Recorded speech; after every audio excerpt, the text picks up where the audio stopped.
Hey guys, Alpo here from Party Time DJ Services with a health-related video for any of you out there who might have been recently diagnosed with either prediabetes or adult onset type 2 diabetes. Now your doctor may have told you this is a progressive disease. It'll get worse and worse. You're going to need to take insulin eventually. I'm going to say call BS on that, especially if you make lifestyle changes right away. There's a lot of stuff you can do to actually bring down your blood sugar or bring down your A1C. A1C basically being a test that tests your blood sugar for the last 3 months. A regular A1C is 5.5 or lower. A1C is between 5.6 and 6.4 is considered pre-diabetic, and anything over 6.5 is considered diabetic, usually confirmed with a second A1C a few months later. But generally, what you want to do to actually keep your blood sugar low is stop eating things that cause your blood sugar to rise, and stop eating things that create an insulin response. So what are foods that will automatically cause your blood sugar to rise? Think any refined carbohydrates. Refined carbohydrates some examples would be white bread, white rice, any pastries, donuts, croissants, bagels, cake, all the stuff that you know that is not good for you, but that you eat anyway. Candy bars, candies in general, anything like that you'll want to avoid because it causes an instant blood sugar spike. So eliminating those foods right away, eliminating a lot of processed foods. I usually tell people try to shop the outside of the supermarket. So fresh vegetables, fresh fruit, uh, beef, eggs, meat,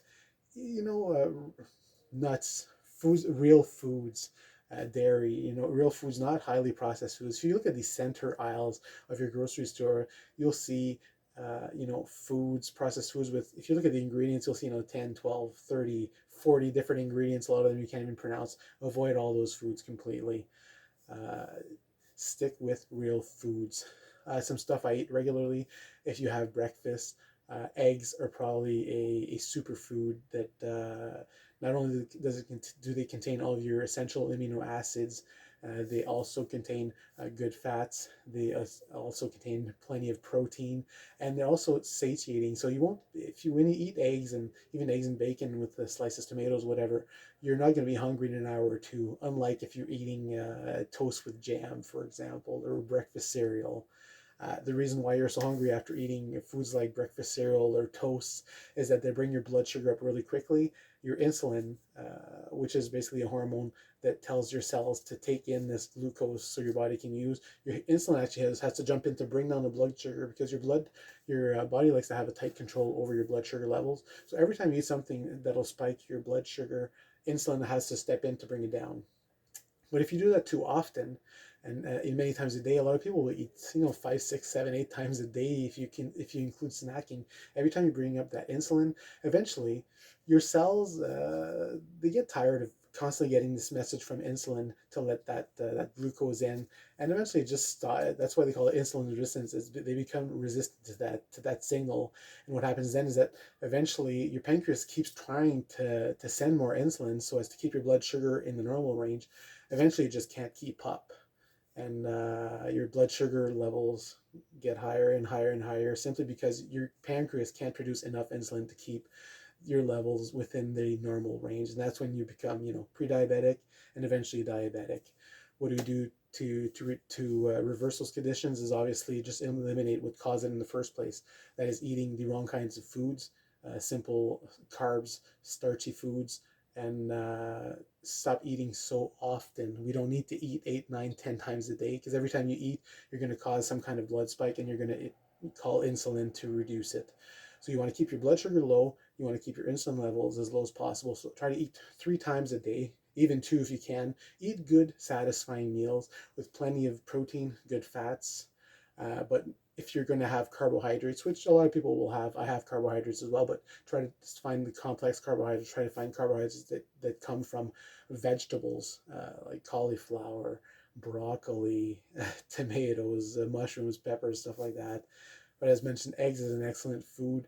I eat eggs almost every single day, and try to avoid the breads and the pastas and the rice and foods that will automatically foam your blood sugar, even chips, and all, a lot of the junk food is not good for you.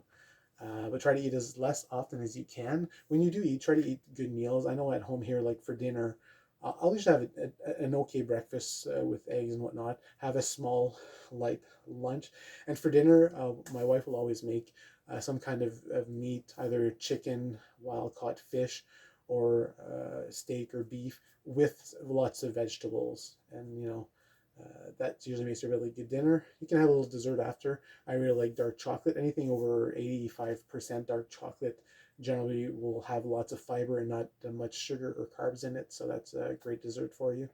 If you're hungry during the day, which does happen, it happens to me too, I like to make myself some tea, either green tea, black tea, almost any kind of tea. Add some cream if you wish. Cream will not cause a blood sugar spike or insulin spike because it is mostly fat, especially the higher fat, 18% or 35% cream, although most of us can only afford half and half, which is fine and better than milk. But have some tea with some cream in it. Get some monk fruit sweetener or stevia sweetener, which is a more natural sweetener. And there you go, nice cup of tea will hold you off till lunch or dinner. But as I have another video called "Eat Less Crap, Eat Less Often, and Move as Much as Possible." I generally have this Fitbit, and I walk anywhere between 15 and 20,000 steps a day. Especially after meals is a good time to eat so as to reduce your blood sugar spike after the meal. So if you can have a 15-minute walk 20 to 30 minutes after your meal, you're basically going to reduce that blood sugar spike because your muscles, as you're moving, your muscles actually take in some of that glucose that's circulating, as opposed to having it stay in your blood and bring up your blood sugar. So anyway, just those are a few tips. I probably passed the 5 minute mark by now, but that's okay. I'm still going to keep it short and concise. But there's a lot of good foods to eat if you need to snack. Of course, it's better if you don't snack. If you can try to have a breakfast, dinner, breakfast, lunch, and dinner, and then stop eating for the rest of the day. But a lot of us like to snack here and there. If you do try to eat something that will not affect your blood sugar or your insulin. Foods such as nuts are probably always a winner. I love almonds. I love walnuts. Even a pepperette with a few pieces of real cheese, not Kraft Singles, real cheese. Uh, a Greek yogurt. Try to make sure that look at the sugar content. Make sure it's below 10 grams of sugar. The lower the better, obviously. But just a vanilla flavored Greek yogurt has plenty of protein, so it'll actually keep you full and it shouldn't affect your blood sugar too much. A fruit here and there is not terrible.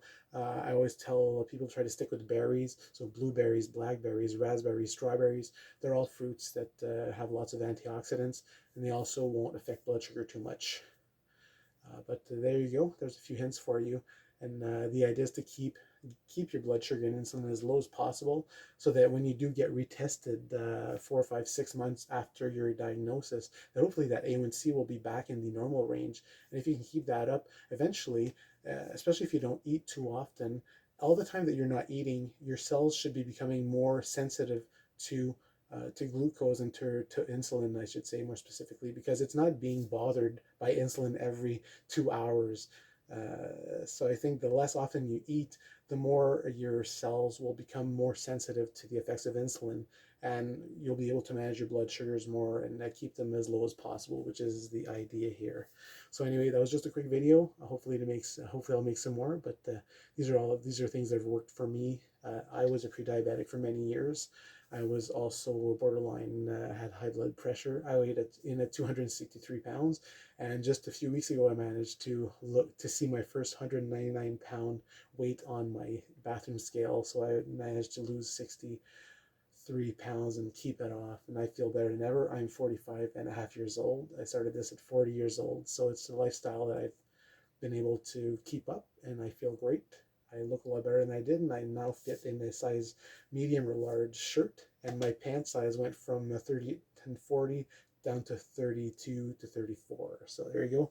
Have a great day, guys. This has been Al Poulin from Party Time Day Services. You can always send me an email at alpoulin@hotmail.com, ALPOULIN at hotmail.com, and I will try to answer your questions. Have a great one, guys.